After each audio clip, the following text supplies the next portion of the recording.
The truth can get tricky in dating. Say too little and it feels like you're hiding. Say too much and suddenly you're giving a TED talk on your childhood trauma.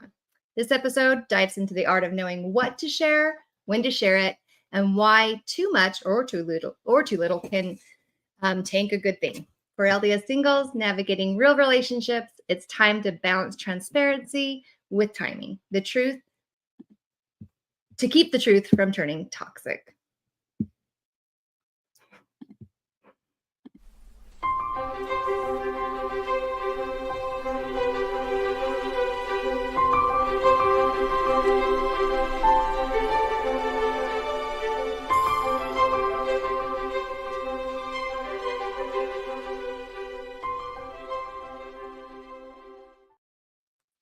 Hi, everyone. Welcome to the LDS Singles Flameless Podcast. Tonight, we'll be discussing truth, lies, and love, mastering honesty in dating. I am your host, Celeste. I am here with the amazing Joyce, the amazing Corey, and we have a gorilla in the room. We have a special guest host today who is going to help us navigate the honesty issue. Some people think past is in the past. I don't want to have to bring it up. Other people like to come forth with everything up front to just kind of throw it at you to see if you're going to accept it. So we're going to kind of just discuss all of that, where we should land, and what is the healthiest option when it comes to truth. But before we get going, I do want to have each of the hosts maybe just give a 30-second snippet of maybe where they're beginning on this topic. So let's start with Joyce. Yeah, so from my perspective, I really think that there's got to be some amount of honesty, but I think knowing every single detail about someone's past is not necessary. I think that enough so that you're sort of having a meaningful conversation, you understand what the past is, and that you don't get surprised. So I do think that there's a certain amount of truth when we're talking about what our experiences have been. That's really useful. But I do think it can be a toxic thing if someone wants to know every detail of every mistake you made. All right. How about you, Corey? Yeah, I mean, I've been of the opinion that you're who you are today because of your past and your experiences. So you're learning from your mistakes, you're growing from your mistakes. And sometimes you feel like you've gotten through that dark cloud and you're a new person and you're in a new light and you're like, I just can't wait to get out there. And then somebody wants to say, tell me about your past and tell me about all your dirty deeds. And then you got to go through the shame and the embarrassment again, even though you've walked out of that. So yeah, I've been of the opinion it's another business. Unless it's like I have a gambling problem, a drug problem, or something like that, where it's going to affect the marriage, maybe, but not how many women do you sleep with or how many men did you sleep with or, that's kind of stuff. Well, I normally would let the other guest host go first, but we don't know who that is yet. So I'm going to just really quickly say my 30 seconds here. So I kind of agree. I think that sometimes truth can be toxic. And I think it depends on why you're sharing it, how you're sharing it, and, how that truth's going to affect the other individual. And it doesn't help the relationship. Is it going to help? If it's not, then why are we bringing it up? But I do think what Corey was saying, if it's something current, there's a current struggle, a current situation, finances, a current whatever, that truth needs to be shared. If, I used to have financial struggles, maybe that's something that can just stay in the past. So that's kind of my talk. We're going to go a little bit more into all of that. But first, let's talk to the gorilla in the room. Tell us about the truth, gorilla. Well, since this episode is about authenticity and being real, I'm going to go ahead and take off my mask. Oh my gosh, there's still a gorilla in the room. You can't handle the truth. You forgot your mind. Did that scare you guys? Yes. No, so, and now I'll change. Most of you kind of know me, but I'll just write. Well, John, for people who are new, can you tell us a little bit about about who you are and your background, just so people know. John's Yes. a kind of an old friend, and so we're so excited to have him back. But I think there are probably people who wouldn't know who you are. You know, He's an OG long member of ago, Singles. right? I'm a blast from the past. Yes, he is. Back at a time when I was walking through life alone, but Yes. He's a graduate. Alas, He's a graduate. I am paired off at this point, and very happily so. So, anyway, and so yeah, I'm back. I am a therapist. Most people who've seen the show in the past know that about me, and have, you know, some letters behind my name, some fancy pants book learning that says I know something about John, relationships. and probably more importantly, the School of Hard Knocks has taught me many things. So I guess you could say on this topic, I'm sort of kind of in the middle, and a lot of it has to do with the timing and how we go about, you know, sharing the truth,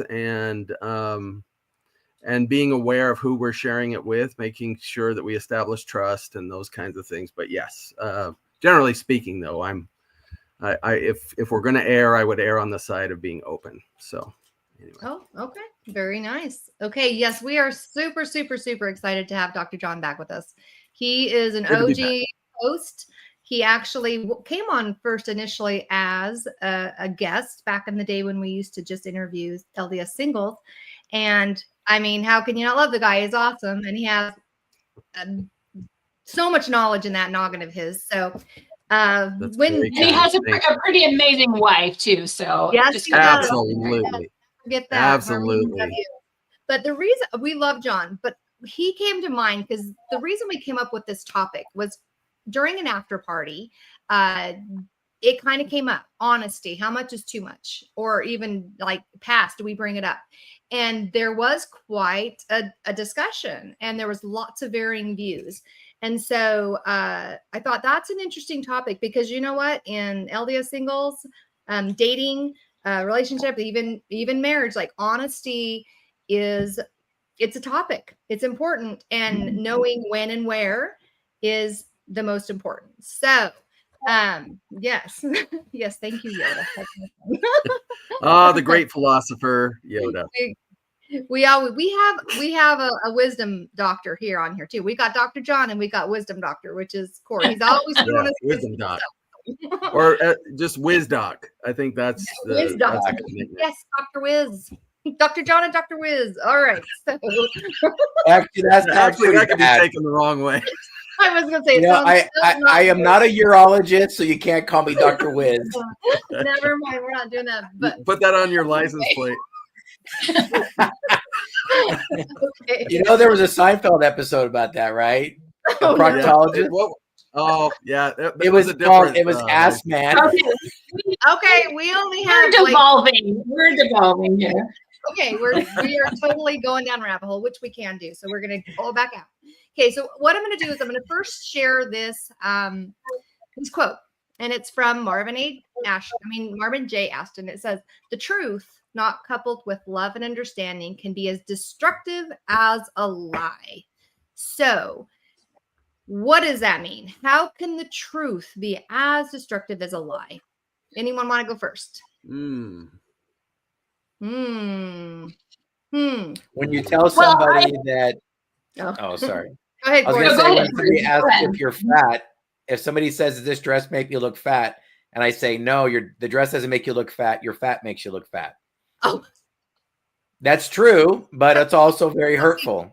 yes, that's a hurtful lie. I think yes. Okay. No, that's a hurtful truth. Hurtful truth. Okay. What about you, Joyce? What were you saying? Yeah, no, I was just going to say that I think that in relationships, what can be toxic is any communication that isn't coupled with that love and so on. And, you know, while the truth can be really important, it can be hard to take. It can be, you know, like, I feel like when you're in a relationship with someone and you have hard things to say, hard truths to say, like, there are times that we sort of take this approach that, well, it's truth, and so I've just got to put it out there.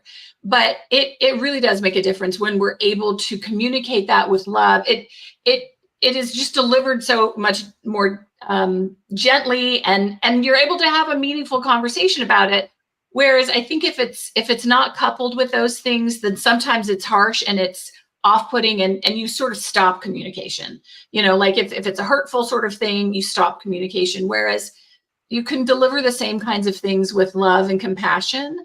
So I would 100% agree with that, because lies are also destructive. I'm trying to think of the quote that I heard that, like, telling the truth without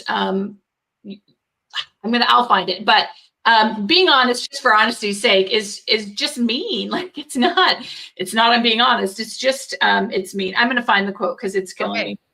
Very cool. How about you, Dr. John? Well, when we talk about being honest, we presume two things. And one is that we actually know the truth. And the second one is that we're willing to actually express it, and so, for example, like you might believe that your partner is to blame, when in reality, you're probably doing a dance with them, and there's some blame there for you too. But you could say, I'm just being honest, you're the problem. I don't know if that's true, and very often the people who say that are more of the problem, and so it requires both seeing reality, being really honest with ourselves, and then it's about, who do I share that with? At what time in the relationship do I share that? And that's an evaluation of both them and us. Why am I withholding it? There might be a really valid reason. There might be a really horrible reason, and so I think there's a lot of factors that we need to consider, and all of them change as time goes on and as the relationship develops. Certainly, you would think that before you make a commitment to someone, that pretty much everything's out on the table, unless it's a one-time deal and it's ancient, which I don't know if everything has to come up, but definitely if it was ever a pattern in your life, if it was something that you struggled with. But then I would always include, this is something I used to struggle with, whether it's financially or morally or mentally or whatever it may be. But that's been resolved for quite some time. And here's what I learned through those experiences, and here's how I've changed in recent years. I think that's an important part of the discussion. So. I agree. What comes to mind, and I was trying over here to kind of Google it because I can't remember now because my old brain is totally zipped on me here. But I know that there's a tagline in Jerry Maguire, and he's like, the lady was his girlfriend, where it was like, hey, oh, very nice. We promised like unending truth. I can't remember. There's a word there, and he's like, well, you added this like all the truth. Yeah, she said we promised brutal truth. Truth. Yeah, brutal truth. That's what it was. And he's like, well, you added the brutal. And I think that's what comes to mind to me, is sometimes you're right, John, like our truth might just be our opinion, right? And so when we're just like throwing out truths, they very well may just be opinions and hurtful. And so I do think, even if Corey and his nice comment today about know it's your fat that makes you look fat, even that, it's kind of like, that's his opinion. Because what if that person used to be 600 pounds and now they're only 200 pounds or whatever, 300 pounds? They're feeling good. They aren't feeling as heavy as they were, as whatever. And so again, it's his opinion. So I just think, yes, brutal honesty, not a good route. So, all right. So we're going to start. Oops. Okay, we're going to start with this because that's the one I clicked. All right. Honesty is a core principle, but in dating, it's about balancing openness with wisdom to build trust. So I know that, John, you had mentioned trust in your little opening statement. And I think this is where a lot of singles get hung up, because they're more than likely coming out of a broken marriage where maybe trust was an issue, or people were hiding things, or, so that aspect of trust, can we offer our full self and say we're being trustful if we aren't giving the full truth? Is that an issue? I feel like that's what people are thinking. I have to be honest. I have to tell so that I can be trustful or trustworthy. So yeah, I mean, maybe I can give you an example working with, I mean, I work with couples who are married and who are just dating, or, but sometimes what I'll do, let's say I see them for 12 to 16 sessions, something like that. Almost always, at least 2 of those sessions are with each of them separately. Just to kind of give them a chance to, feel like they can open up. And I'm very clear with them, though. Both of them are the client. So there's no secrets per se in what's discussed in an individual session when they're both the client. But if it's something, for example, I don't like the way she cooks, or I don't like his hygiene, or, stuff like that. I let them know things like that. We're probably not just going to go talk to them about that, but what we will do is we'll take the theme of there are hard things I want to tell you, but I'm worried that I'll offend you, and that kind of thing. And then we talk about that in sessions. It's kind of like, how do we share with each other what our concerns are in a way where we're loving and respectful? And how do we handle that feedback in a way to where we're resilient and can manage our own triggers, right? Because both are important. Right. In fact, I think that's an important part of the discussion maybe that we're not considering. And that just is my job as someone who holds information and can share that is to share that at the right time in the right way with the right person. The person who receives that information, it's their job to be resilient and to hear it out and be supportive if they can be, or to be open that they're triggered by it or that it bugs them, and so that we can have a discussion about that. So, yeah. I think to part of what you said, John, I think timing is so important in that, because I do think sometimes when we're dating and we've met someone new and we have something in our past that we kind of feel like eventually we want them to know, I think sometimes we have this tendency to be like, I got to get it all out. Like, I got to tell them all my stuff so I know whether they're going to walk away now or whatnot. And sometimes that's just a bad idea. I mean, I feel like there are times you've got to wait until the right moment to share that information. But I also think like you've got to be really judicious about, okay, what am I going to share? Like, how much of that am I going to share? And I do think it has a lot to do with trust. You've got to get to a point where there's enough trust in that relationship. I think it's a certain level of intimacy, really, when we're sharing things. And we got, it's important to know who we're sharing that with. Someone who may seem great in the beginning and like they really care about us. Later, they might be spilling the beans on us to everyone. In fact, and if they're really toxic, they'll take what little tidbit of truth we gave them and they'll expand on that with maybe some twists and turns that weren't so true. And so that's why I prefer to just kind of get a feel first. I mean, dating in the beginning ought to be more about, hey, what kinds of things do you like? What are your kids like? Things that are not that controversial. And as time goes on, you would expect that there's a progression of being more open, sharing more things. But if somebody in the very beginning is just like, I cheated on my first spouse, and, if you can't handle that, too bad for you. It's like, definitely you don't want to hide that indefinitely, especially when things get more serious. But, I think it's important to feel that out first and put it in context as well. So. Yeah. Well, and I also think that giving that time means then you understand the character of that person and how that's going to come across to them. Like, I cheated on my first spouse and I have all these different reasons. Like, if this is a person who is immediately going to shut you down and say, I don't want to have anything to do with you. Like, you've got to get to know that a little bit first and, get to a point where you can understand how are they going to feel about that? Like, not just to your point, John, I hadn't even thought about the fact that they might go and share that with all kinds of other people. That hadn't even occurred to me. But the idea that like, it is something I would want to know, but I don't know that I'd want to know that on a second date, Like, right. Yes. And that's timing. Time. Yeah. Yep. That's the timing. I think when, I think if you're the victim of infidelity, it might be on the top of your list to know, because I mean, it's just one of those things where, you know, when you're evaluating, like, I know it sounds bad, but you kind of want, if you've been burned, you kind of want to evaluate a woman's past to kind of maybe predict her future loyalty, right? Because if she says, "Oh, when I get depressed, I seek out, you know, my ego seeks out kind of to be stroked, or I look for compliments, or I look for men to kind of fill that void when I feel depressed or sad, or I don't feel like I'm being loved properly, then I seek that in other men." And if that's a problem that they've had in the past and they haven't sought counseling, and they have, you know, that might be a deal breaker. But if somebody says, "Look, I made a mistake many, many, many years ago.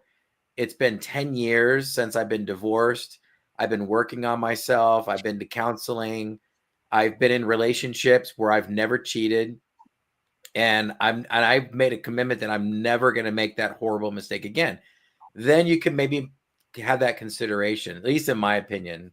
But if somebody's like, "Yeah, I had an affair, but it's no big deal. And, you know, I didn't need to get therapy because I knew I did wrong and blah, blah, blah. So just drop it." And I'd be like, "Whoa, I'm out."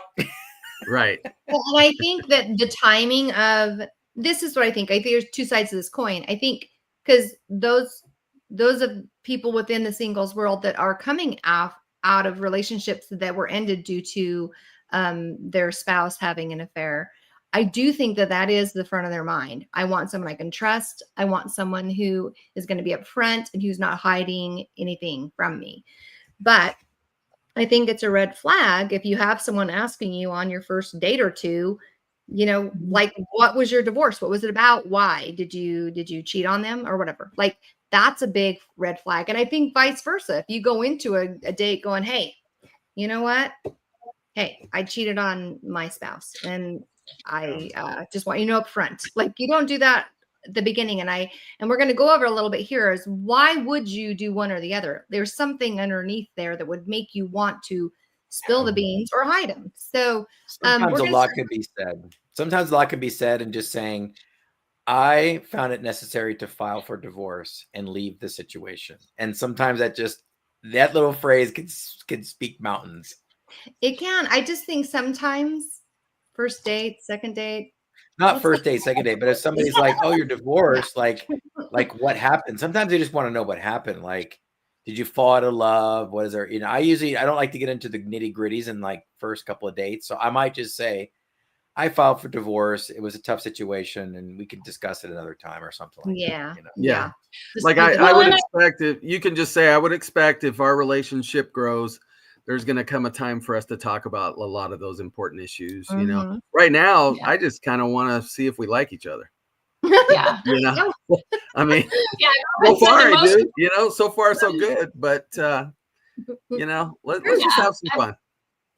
I've often said the most important thing on a first date is just to figure out if you want a second date. So, you know, like that's the kind of stuff you need to You don't be need to talking about. overcomplicate it. You don't need to No. go into Okay. yeah. And so we're gonna Yeah, hop into. Oh, go ahead, Joyce. No, I was just going to say, I also think though, when you're having that conversation, a big part of sharing that information is also sharing the journey and like where you were, where you've come. Like just sort of saying, "Yeah, I cheated on my first wife" is wholly unsatisfying in terms of, well, what does that mean? Like, and why and where and what has happened since then. And I think when you're having that conversation, there has to be a lot of sort of, this is the journey. This is why I would never do it again kind of thing. I think that should be shared along with it rather than just, you know, dumping that information. But that's if you think that this is going somewhere, you know, like I would never bring up like, "Hey, in your 10 years as a single person, how many men did you sleep with?" and make that mistake. I mean, that might be not a good topic on a first date, but maybe when you're like, "I'm considering putting a ring on this finger, maybe we should have that." Or maybe that's important to me. And I could say, "Hey, I really want to know this, but if you don't want to share and you feel like that's too much information, it's none of my business because that's part of your journey. And I like you now. I like who you are now. And that who you are now is part of your journey." Then yeah, you know, I don't need to know, but maybe I might want to say, "Hey, have you ever cheated on your spouse?" Because that might be very important to me. Very true. Well, So and we're I don't know that I'd ever flat out ask someone, did you cheat on your spouse? But I would hope that in the conversation, like we'd talk about that, as you sort of talk about, well, what ended your marriage, or, and again, not on the first date, but I do think I would hope someone would share that, because I just don't know that I don't know that I'd ask that question. Well, I don't think I'd ask that question, but I think that if it were just, I would be very suspicious if somebody was just like, hey, yeah, it just didn't work out and we went our separate ways. I'd be like, whoa, that you're glossed over that real quick. No, I think we just need to kind of take note of that, though, and not try to figure that out on the first. It's no. I'm be not patient, talking like this is your 10th date and you're about to go down and buy a ring, and it's like, you're I'd buying like a ring to after know. your 10th date, Corey. No, well, and I can't talk, when it comes to that, but well, and that's where I would add another little topic, and that is, I've always been an advocate for this on this show. Those who know me know this, and that is, I would be really careful about any plan that is set in stone. Because as soon as I say I have a game plan and it is set in stone, we tell the spirit, go ahead and sit down. I don't need you to talk to me. And then one of two things is generally one of many things is going to happen. I'm either going to marry the wrong person. I'm going to date them way too long and still not find out what they're made of. I'm going to date them way too little and marry them too fast. There's all kinds of things that can happen. And when the spirit tells you go, it's not too fast. When the spirit tells you wait, it's not too slow. But I need to be open to that. So I have no problem with game plans, 4 seasons and a road trip. Yeah. Oh, road trip. But if after the 3rd season and we still haven't done a road trip, the spirit says, hey, I think you're meant to be with this person. This is good for you. Do it. Yeah. We'll skip the road trip. Yes. So. All right. And the thing is, the truth is, especially when it comes to anything that we discuss here on the podcast, each of you need to be praying about in your life, because these are our opinions. These are things that we've experienced or that we understand, but the spirit is who can teach and direct you as an individual. So we're just kind of like throwing out information, things we've gathered. Obviously, we got awesome John here today, so he can kind of take a psychology view on it. But yes, in the end, if I'm over here telling you don't do it after 10 dates, but the Lord tells you to do it after 10 dates, then yeah, you're free to go. So anyway. Well, and I think, as we've heard the prophet say, like, we have to get comfortable with receiving revelation. Like, we think about that in terms of for our callings, for our children, but it has to do with dating and every other decision in our life. We have to be able to understand the language of the Lord and how we receive revelation. Mm-hmm. Very true. All right. We're going to kind of just reroute here. We're going to go back to truths. We're going to talk about why someone might hide truths. So one of the things that I thought about was kind of like the fear of rejection. I'm not going to tell you, because if you knew about me and all my insecurities and my past and blah, blah, blah, you're going to walk away. So I'm just not going to tell you. What are your thoughts on that? Do you guys see that in the singles world, or have you seen that in the singles world where they're just like, I'm not going to be honest because honesty doesn't get me anywhere. But here's my thought. I'm still talking. I asked you a question, but I'm going to keep talking. But here's the thing. I feel like that if the person, and I'm not a fan of the right person or the wrong person. I think you choose your person and the Lord's going to bless whoever you choose, right? But if the person doesn't like your past or doesn't like who you are, if you're presenting a genuine self, then move on. It's all right. You don't want that person either, right? So, but what do you think? I think easier said than done sometimes, because, like when we've sort of put some time into something, it kind of is hard. It is. But I also think to that very perspective, if someone does not have the capacity to forgive what you have done in your past, and it's not even something that hurt you, but if they say, like, I can't be with you because you did this thing, and I can't forgive you for, what you were or what you did or whatever, is that really a person you want to be with? Exactly. Is that a person who really has an understanding of the atonement, of forgiveness? And, if certainly there are things that can be deal breakers for us, and I think we reserve the right to say this just won't work for me. But I also think we have to remember that if someone can't forgive what's in our past, it's not just about us, but it's about them too. Yes, 100%. What about you, John? Fear of rejection? Do you think that's why they hide stuff? Yeah, I would be very reluctant to ever say that fear is a good motive. Never. That doesn't mean, that being careful isn't fine. When I'm being careful, I got to think to myself, hey, this isn't just about me. This is about my kids. It's about my ex-wife. It's about my, if I am just super open with a really toxic person, I just didn't know they were toxic at the time. That's something that could come back not only on me, but on my family and on a lot of people. And so I would say, yeah, there are good reasons to kind of keep it to yourself. So, but here's the deal. What gets me to open up too fast or to never open up about things I should? Probably my past experiences, my traumatic experiences with people who pounded me for, being human, like maybe not even something horribly sinful, but anything that deviated from their perfect view of me. But then why do I not handle the truth well? Because that's another side of it. Because I've been burned by people who may have done the same thing in the past or, that kind of thing. But I would say the same thing about the recipient of the truth. How much of this is your fear and how much of this is that you love yourself and your family and, and you even love them. And that, hey, if it's too hard for me to overcome this, I don't want you to marry somebody that can't let that go. Especially if you've really changed, it's like you deserve someone who's probably better than me in their ability to forgive, and so I think being open, I think being open, the bad things we think are going to happen could be the very things that need to happen for both of us to grow, whether or not we end up together in the end. Right, because I feel like that's a self-sabotage, right? I'm going to go ahead and just opt out of this because I know they're not going to like me anyway. So I'm just not going to say anything. I'm just not going to. I would say take a chance, especially if it's the relationship's moved on and you're really thinking about marriage.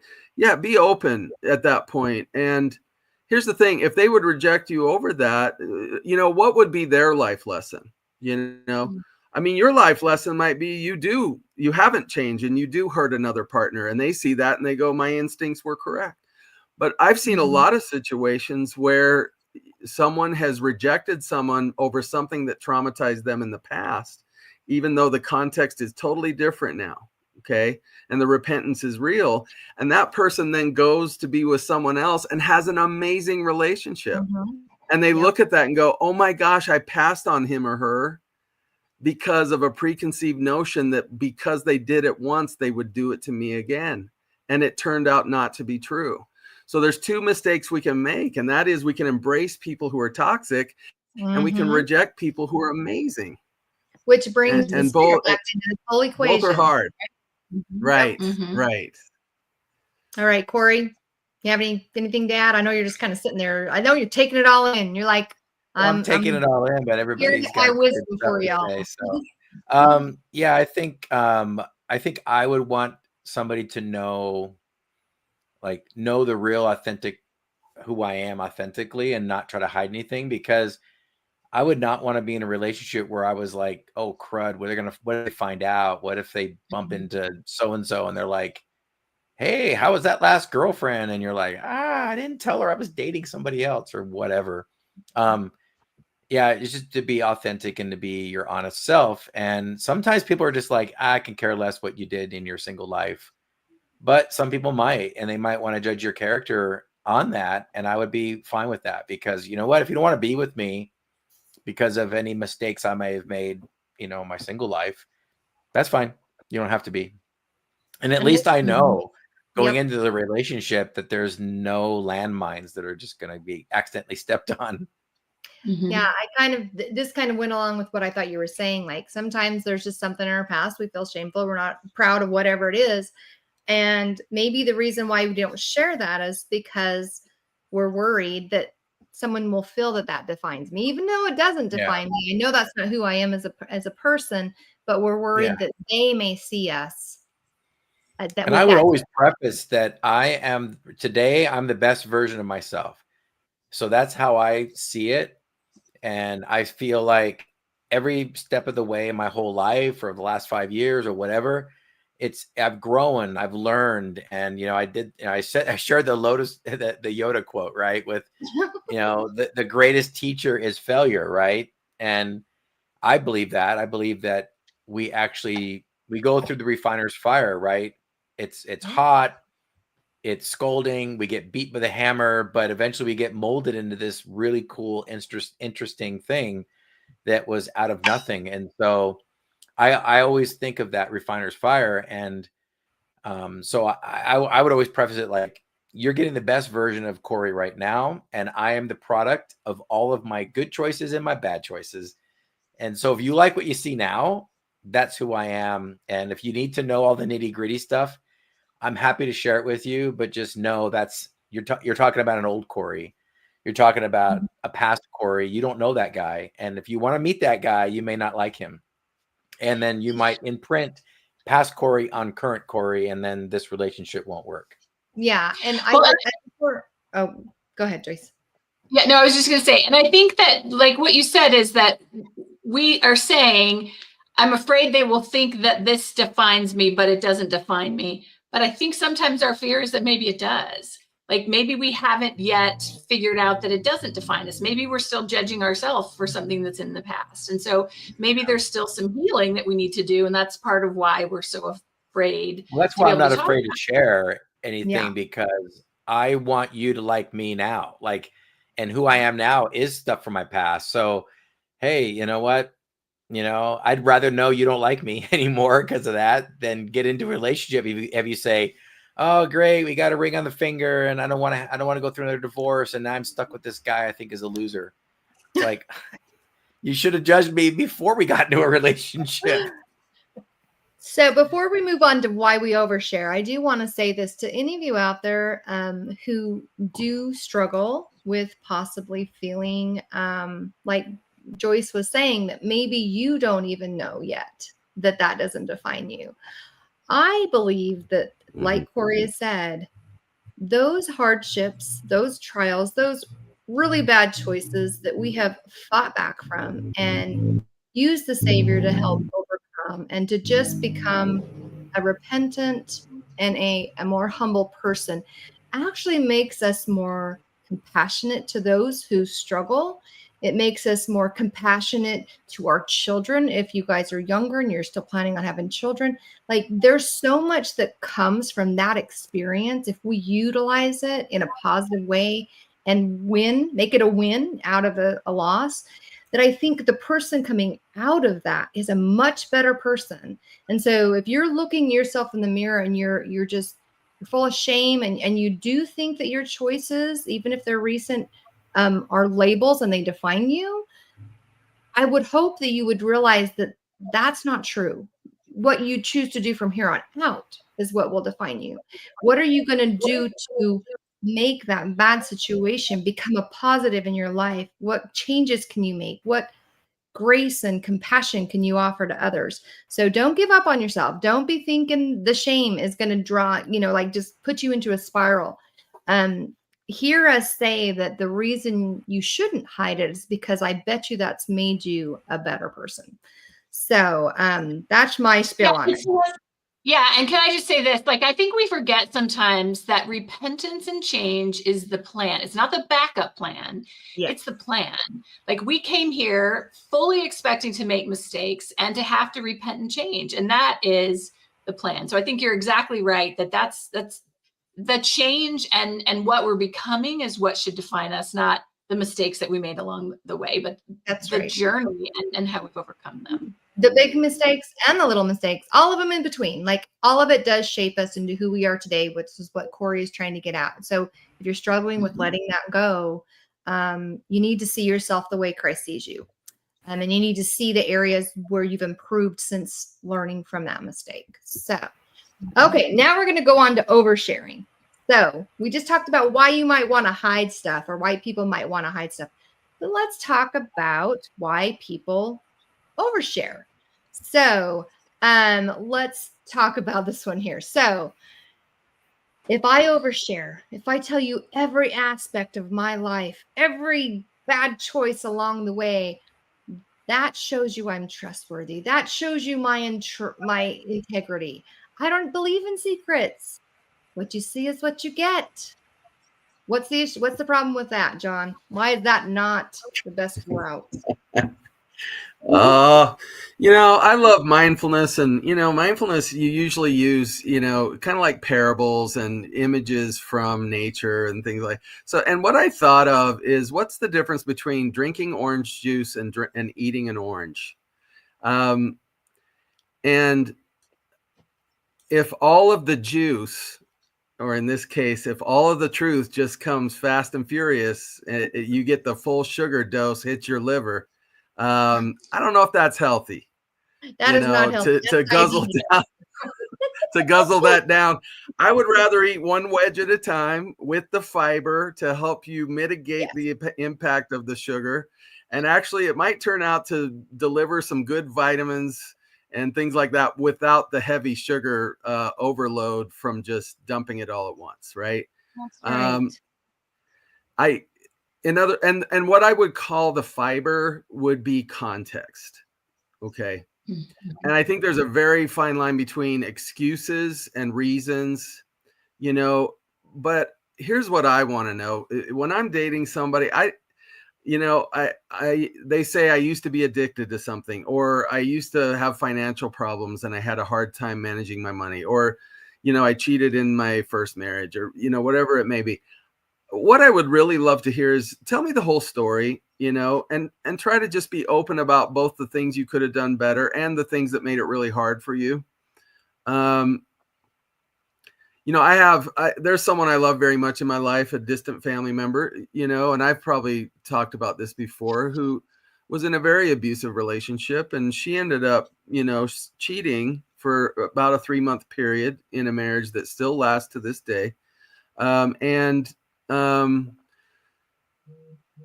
her bishop demanded that she be open with her husband. What the bishop doesn't understand is the husband was very emotionally abusive and manipulative. And he withheld secrets from her in some ways. So she said, I'm willing to do that. I don't know if I just want to blab it out, in the middle of nowhere. She said, I want to try to develop trust and then open up about it in the next few weeks at some point after, we've talked to a therapist or we've worked with our bishop or whatever. Well, she blabbed it and it was horrible. It led to years and years of suffering on both sides. And as far as they stay married, and she's now the Relief Society president or ward. And, I think back on that and I just say again, saying it all at once is not necessarily a gift to them or you, or to your children or to anyone, And so I actually have couples when I do those individual sessions, and I say, I won't share secrets like I don't like her cooking, but secrets I will not keep are I cheated, or I'm gambling away a lot of money and he or she doesn't know about it. Things like that. But here's always my answer. We're not going to keep that from your partner. Okay. But what you and I are going to work on now is, how can we deliver that information in the next couple weeks in a way that's totally open, but at the same time considerate of him or her, and with full ownership of our part in it. Okay. we may eventually get to their part in it too, but we start with accountability and we start with openness. So, and it's so much better if you do it that way. I cannot tell you. And so I know we want to just, let's see if this person can handle it. And if they can, I don't want to date them anyway. That attitude. Yeah. I would also add maybe be careful on details. Like if somebody says, oh, so you had sex before, you had sex while you were single with past boyfriends or whatever, you don't need to know the nitty gritty details, like, because that's just you're gonna imprint, you're gonna create memories in your mind as if you're in the room watching, because you're gonna be like, oh, so she did this act and that act and this, and then you're creating those memories that you never ever experienced. So yeah, be careful of like, well, I want to know what positions you guys did or whatever, be careful of that craziness. You don't need those images in your head. And I think we have to have that boundary too, where if we reveal things about ourselves and then they immediately want to go to every gory detail, that's a trauma sign in them too. And that's something they need to iron that out too, before I would ever get into I want to see how kinky he is because, maybe in my past, I had a spouse or somebody who was really weird and kinky. And so I want to know if Corey is kinky or whatever. So it's like, they don't need to know all that. They just say, hey, look, I made some mistakes and, I've overcome them and I'm who I am today. So I don't need to give you the details. Right. Now, I do think, and I know this is not the podcast for it, I do think that there is a time when, sexual intimacy and connection and being on the same level of whatever is an important conversation. Sure. We will get into that. So, but maybe not, maybe if you're heading toward engagement or something, not in the beginning. So, but yes, I think that there's a lot of things that I feel personally that people like when I was dating or talking with people, like I felt like they were just like, they were the orange juice. No, they had orange juice and they were like pouring it down my throat. Like they were drowning me in the sugars that are going to give me diabetes. So I think that that's an insecurity. I do feel like they're kind of like this whole, if she knows the words now, they'll either leave or they'll stay. Like, and it's like this almost like it's a 50-50. I'm just going to throw it out there. I'm going to see what they do with it. And not good. I think you're right. I think that the idea, like, I think there's a nervousness that says, okay, I'm going to share with them something bad, and I might as well, let's just get it all out, rip off the Band-Aid. Yep. Right. Let's just like cut all of the infection out of that wound all at one time and kind of get it done. And while that might feel good in the sense that like, I feel like I have kind of gotten all of that stuff out and now I know, are you going to stay? You're going to go. But as John said, the context of it is so important when we're sharing those kind of things. And if we're just dumping it, like, like you said, like the orange juice, I just think it can be toxic because you might feel better, but you've just left someone incredibly overwhelmed. Someone who might really care about you might want to be okay with this, but you just shocked them into, I don't know if I can take all this because they don't have the context. It's kind of like binge watching dating. Like you go in and you just want the first episode, but dang it, you're getting all 10 seasons. Like we are just going to binge this. And you're like, wait. Well, I think people get impatient. They're like, ooh, on paper, I like this person. So I need to know now before I don't want to waste my time. I don't want to waste my time. Yeah. It's like, because if this person is not for me, I want to move on and start looking some more because I'm not getting any younger. Exactly. And it's kind of unfair to that person because you're throwing all of that at them at one time. And so maybe they will run because that's pretty scary. But if you gave them the time and, you kind of took it like one at a time, maybe it would be a different outcome. Yeah. And in many ways, you're right. It's not fair to them or you. For example, part of the story could be, my dad beat me when I was a kid or my mother abandoned us. And that doesn't excuse my behavior. What a horrible way to play out those traumas of my past.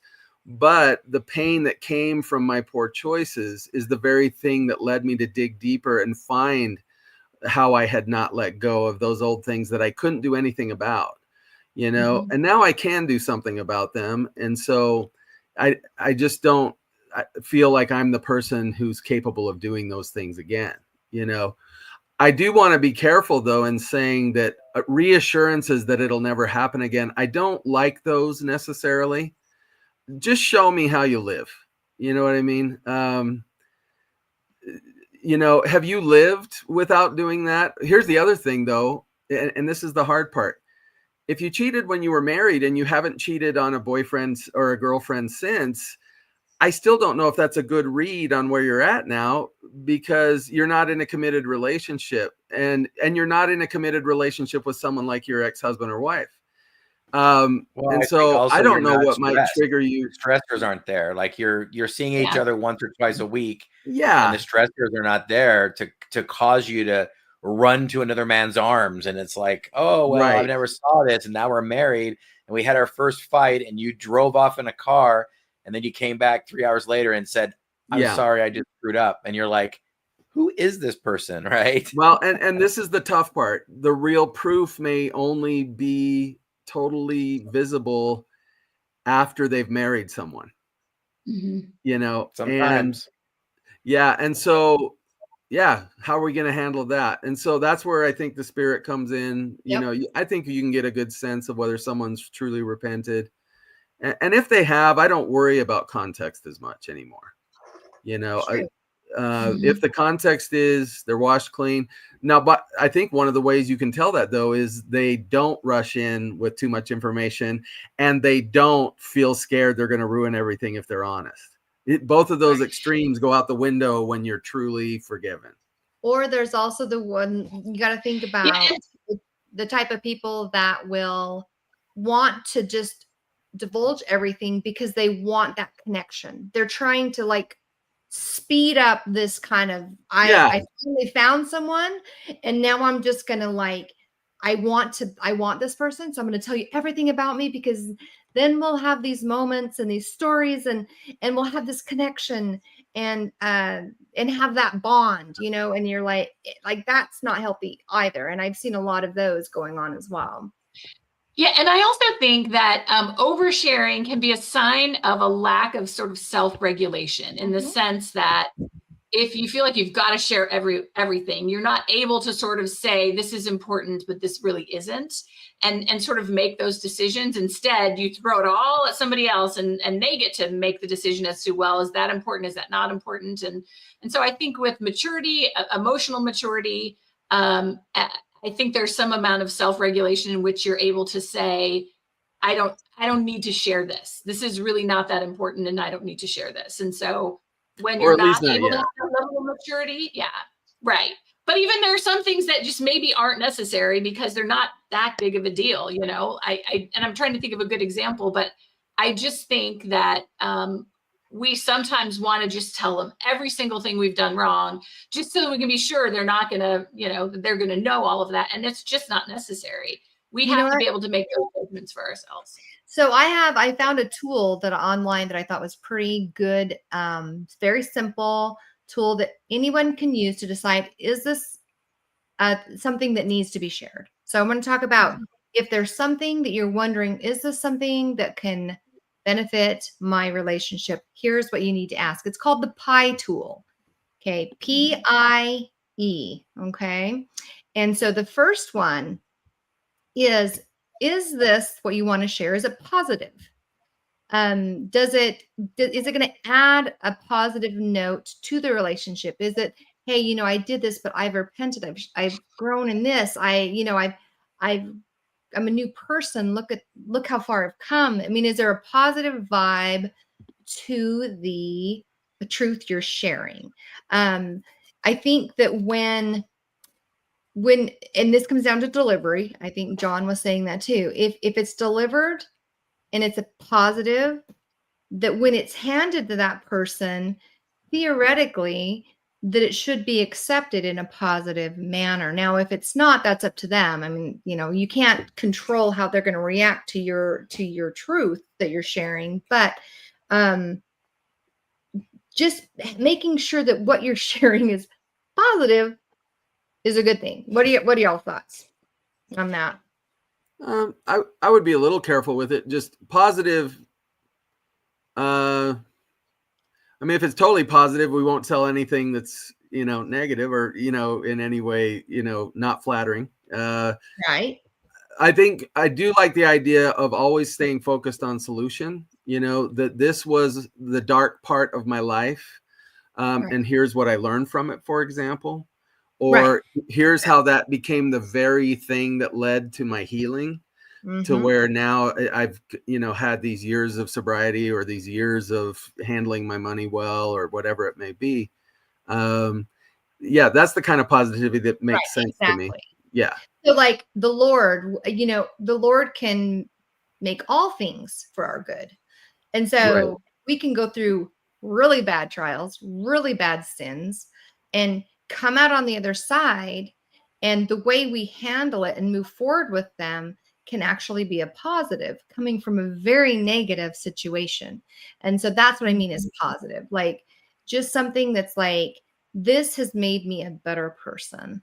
This has made me more compassionate to others. This has changed my life so drastically that I've even gone out and changed my career and become, doing something that's helping the community, whatever, just to where it's like, this was a dark moment, but this is the positive that came out of that situation.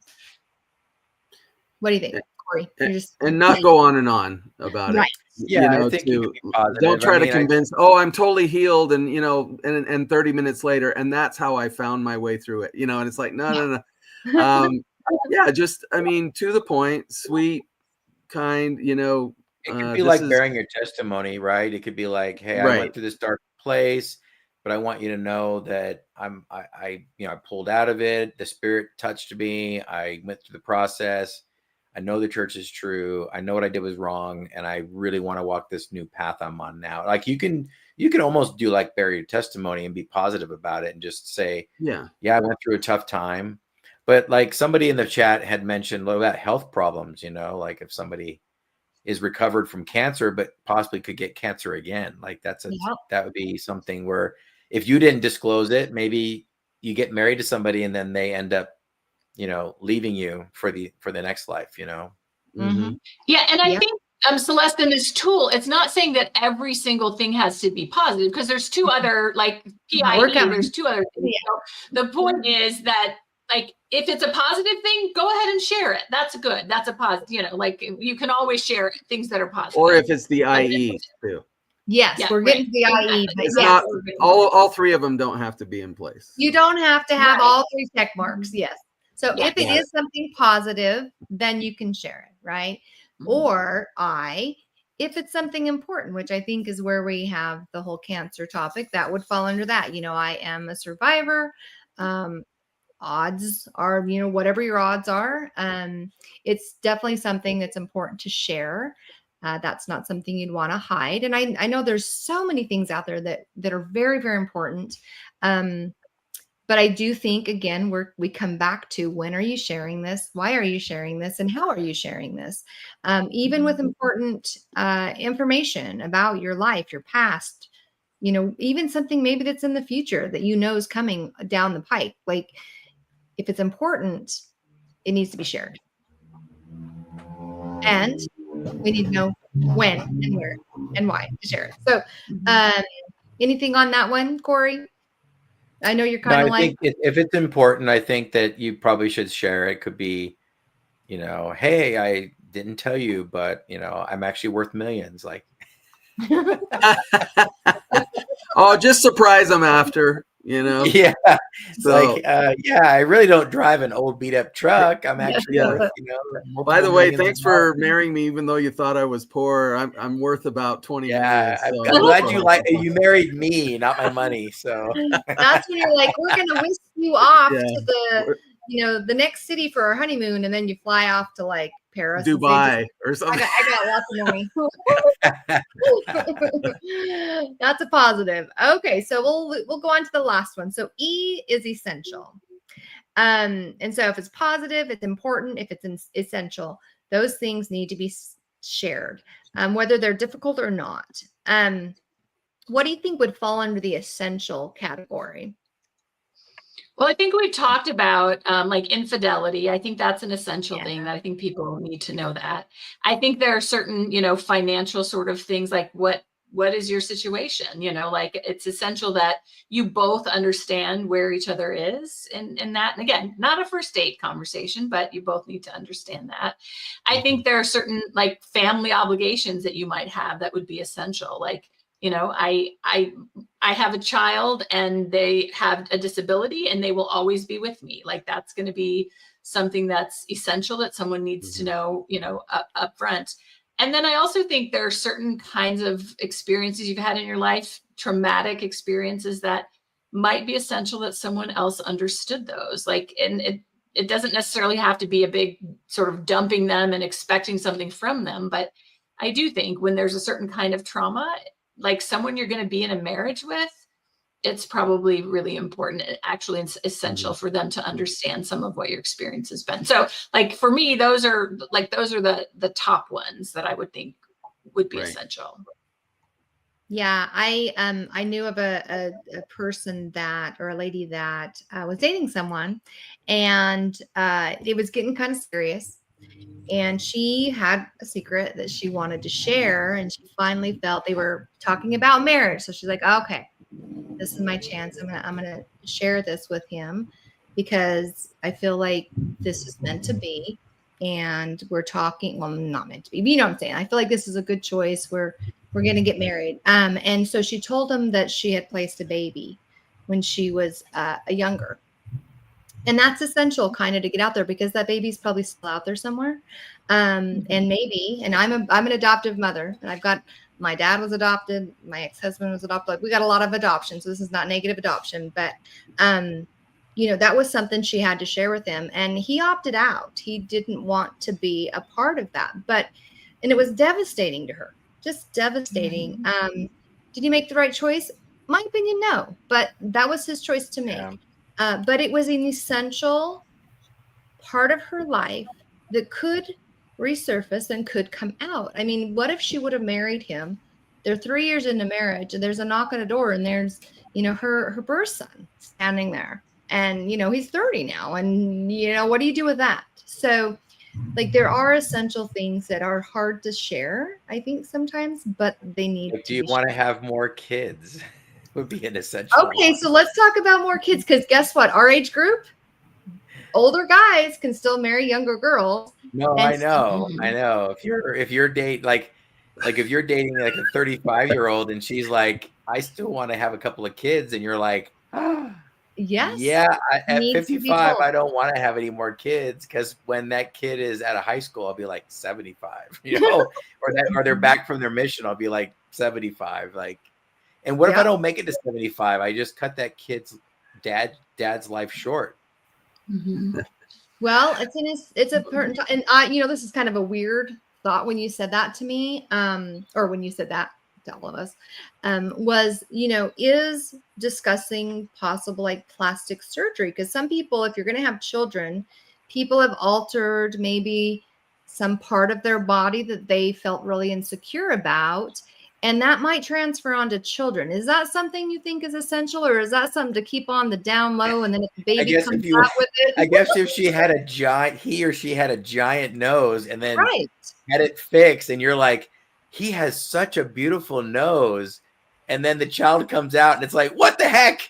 Well, I mean, it looks like Rumpelstiltskin or something. Yeah, he's like, holy moly, where'd that honker come from? Where'd that come from? I think even any kind of like health issues, like if you have things that sort of run in your family, or medical things that are genetically passed on, Yeah, those are kind of things. And I also, this is a sensitive one, but I also think if there's some level of sexual dysfunction, like that's a really essential thing to be able to talk about, like how that might impact your intimacy. And especially if you're dating a 35, like a younger woman that wants to have more kids. Right. Okay, cool. I know Oh, go ahead, Yeah, Joy. I just think anything that is gonna like impact you physically. Again, we already talked about Yeah. if you had cancer before, and if you might have it again, or there's some kind of medical concern. I think those are essential too. Yeah, and I know Corey, I won't make him go into the story, but I know that he had a scenario where he knew someone who married someone, and the guy was unable to have sex. And so that is something that needed to be disclosed. Never disclosed it. Never disclosed Yeah. it. And so it was So- traumatic on the wedding night. Because they were like, she's like, you didn't even mention this to me. And he's like, I didn't think it was a big deal. So it's like, what? Okay, How can that- right. And we are going to talk, the sex topic here soon, but yeah, that any type of thing, even if it's you had trauma in the last marriage from whoever you were married to. I mean, there's lots that goes into that. And I know that's a really tough topic, especially within our culture, but it does need to be discussed. So we are going to have a topic on that. We can discuss how to discuss, but that is definitely essential. Well, I had a therapist once who said the most important things to talk about, like the most essential things to talk about, are the things you think you can't talk about. Like if you have trauma and things like that you just feel like you just can't bear to talk about it, that kind of makes it important to talk about. So Yes. A good way to structure that, and I've helped couples do this, is, talk about, and by the way, you don't need to get into every, like Corey was saying earlier, every gory detail of an abusive relationship in the past. I really don't think that's necessary. That can be re-traumatizing. And so I think we can speak in generalities and then talk more about the triggers, not so much the actions that were so triggering, but just now, here are some things that I've worked on that I really don't think I'm any more triggered than the next person on. But here's a couple things where it really is something I'm still trying to overcome. When you do that, though, be accountable and let them know, I'm just going to be this way forever and I'm not working on it. You're just going to have to tough it. That's not a good attitude to take. We need to be accountable, even though we weren't accountable for the harm that was done to us. At some point, we are accountable for our healing. And so you can be accountable in one of two ways. I've healed, or I'm still healing, and here's how it manifests itself. And so I will try to be really open with you if I'm feeling uncomfortable. Maybe knowing that, you can try to sort of steer clear of that kind of thing. But I don't expect you to be responsible for my trigger in the end. So very true. And so just really quick, we're going to do a couple little closing comments here. One of them is, honesty with hope reflects faith and growth. And I think that this is gospel. The Lord wants us to see our weaknesses so that he can make them our strengths. And so we have that faith in growth in ourselves and wanting to strive to grow and become better every single day. So if you have those moments where you're sharing and it's because you have a hope that you're becoming, you're on this path, you're moving forward, I see no shame in that. And I encourage you to do so. And I also want everyone to know that the best person you can be is just you. Be genuine. Because if you're not genuine, then the connection's not genuine. And then it's just for naught. It's not going to work out because somewhere along the line, they're going to figure out that's not the real you. So be a healthy you, be a good you, be you, and present that as best as possible to the person that you're interested in. And, I think we always start out showing only our best selves, right? Like the best we're going to show is the first few dates. And then, and then other things might start creeping. Like a job interview. You got to go in a suit and tie and you got to look good. You got to be good. So you don't want to come in and pour orange juice down someone's throat. I'm just telling you, that's not how we do it. Yeah, I think we need to see each other both at our best and our worst in a way, and in the beginning, I think, let's give it the chance to just, how are we at our best, Yeah. Yep. Yeah. And as Just time call goes them on, and say, I'm having a really bad day and I'm coming to pick you up. Yep. So get ready. You're going to see, I'm going to really try to be on my best, but I'm having a tough one. So. We need to add that 4 seasons, what was it? A trip road Worst trip. days is a Road road trip. trip and one bad day. and a bad day. And a bad I day. also want to No throw bad, in, no good day. Uh-huh. yes, I also want to throw in there like a day at the beach with no hair, no makeup, in a swimsuit. I did throw that in there too. Ooh, Like, yes. Yeah. are you comfortable being Go. you Oh, you know what? We have hot springs in Idaho, so take her to a hot springs or date. wherever? All that Yeah, steam hot is just springs. going to make all that makeup come off, and the hair is going to be all frizzy. And Okay, because how many times do you see these posts about guys that are saying her hair, her makeup, everything in the photos, and even maybe in person, but when it comes off, there's so much that's been piled on, it's right? so So different. It's I like, think yeah, it's there like night and needs to day. be some honesty there. Like there needs to be some honesty there. So Yeah, anyway, just show up at their house at 6 a.m. and knock on the door and say, "Hey, I was heading out of town. I wanted to come by and say goodbye," and just catch them. Corey, you just always want to maybe. test her Yeah. about you. You just always want to test her. Right. Yeah. Oh let's yeah, I not- got to test her. I'm a good tester. Well, and you know, before we end it, I don't know when we're ending it, but we are. We're just about to. Yep. Yeah, 10 Okay, minutes so ago. Coming back to the spirit, what came to mind was a very important father in the history of this world. His name was Joseph, and his wife Mary turned up pregnant, and the spirit told him to go forward. You're supposed to do this, and he did, and he became the earthly father to the Savior, and I think that says a lot about him. I can see why God in heaven trusted him with his only begotten son to kind of bring him up at least the first part of his life in preparation for what he was about to do. And not everybody's Mary, not all of us are Joseph, but hopefully we can feel the spirit that way. And the very things you think you can't handle, whether it's sharing the truth or hearing the truth, Hearing the truth. Yeah. let the spirit talk to you. You might find you're marrying someone who maybe have a similar background in some ways to the person who hurt you, but the spirit can tell you, but it won't be anything like that for you. Partly because of who you are, you're not the person that hurt them, and partly because who they've become, and they're not the person who hurt, their ex. And so hopefully we'll all stay open, to whatever plan God has for us. And that's the only thing that gets to override our own best judgment. That's right. So Thank you, John. You're And welcome. just so y'all know, John is notorious with a phrase that I love, and I'm just going to throw it in here. But when it comes to truth, when it comes to honesty, yes, we've been discussing when to share, how to share, and why you share. But the question is, what do you do when you hear honesty coming your direction? And Dr. John's always like, how do you handle the truth? And I think that is a huge aspect on the flip side of the coin, because if someone Yeah. comes to you with honesty, how are you going to handle that?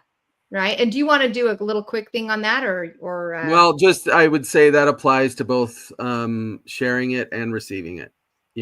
How do you handle the truth? And if you're sharing it, are you brave? Are you considerate in the way you're expressing yourself and yet fully open? And when you're receiving that, are you kind? Are you forgiving? While also you can maintain your boundaries and you can still have your preferences on what you want to join your life with. I'll just leave with one little experience I had as a young man before I had ever married. But I actually went out on a date with just an amazing girl while I was at BYU. And when I took her home, it turned out there was a baby in her parents' home, and it was her baby. And she shared with me that she had only drunk once in her life. She had never had a drink since, but that one night someone raped her, took advantage of her while she was drunk, and she chose to have the baby. I chose not to keep dating her. I look back on, I don't think I would have married her necessarily, but I feel sad about that. I think it was not just a reflection on her, but on me. I was young and inexperienced, and I lacked maturity. And if I could do it over again, I would have at least dated her a few more times, and I would have reassured her, I care about you very much, and I admire what you've done since. Okay. Now we are older. Now we are more mature. Okay. And now everyone has been hurt somehow. Mm-hmm. Yeah. And everyone has some baggage. And so what I lacked back then is essential for all of us now. Yep. Okay. We all need to have that. So hopefully we can handle the truth well. Thank you. Thank you so much for being here tonight with us. It's good to be with you guys. We're going to have John on once a month with us. So we're super excited. So thank you, John, for doing that. Corey, you have something to say for us. What do you have to say? I'd say if you got some really good, if you got anything out of this video, that share it with people that you think could use the video. You can do that by going to the YouTube, and there's a little share button there, and you can just share it to like text and WhatsApp and Facebook or whatever you want to share it to. You can email it, but share the link. Also, what really helps us out too, with all those algorithms out there, is if you hit the thumbs up button on both, Facebook and YouTube, that really helps us out too. So share us, like us, and subscribe. Yes, thank You'll you. get notifications. If you subscribe, you'll get notifications. Woohoo! And who doesn't want to get notified? Look at us. We're awesome. Especially if I come on and do my little shorts. I'll do like my little short video. And that's right. All right, Joyce, you're up. Yep. So we have for quite a while done or tried to do what we have referred to as our after party. And since we've moved to our new streaming platform, that's been a little bit challenging. So we have been getting fewer and fewer people coming to the after party. So we're going to try something new because it's also very late for me after these podcasts to do an after party. So we're going to start having a monthly Flameless Fireside chat. And we want to do it on a Sunday evening. And so we'll be sending around some information. We love the interaction that we get with folks, but hasn't been as robust as it was in the past on the after party. So we're going to try something a little bit new because we really do want to hear what you have to say, be able to chat with listeners. But we're going to start doing it once a month on a Sunday and see if maybe this is a better avenue for folks to connect with us. So be on the lookout. We'll be sharing information on that soon. That's right. Thank you, Joyce. So yeah, the whole transition from one platform to another was just kind of isn't working right. So we're just going to do it one night a month, and we're going to have the same platform and no swappy. So we're excited about that.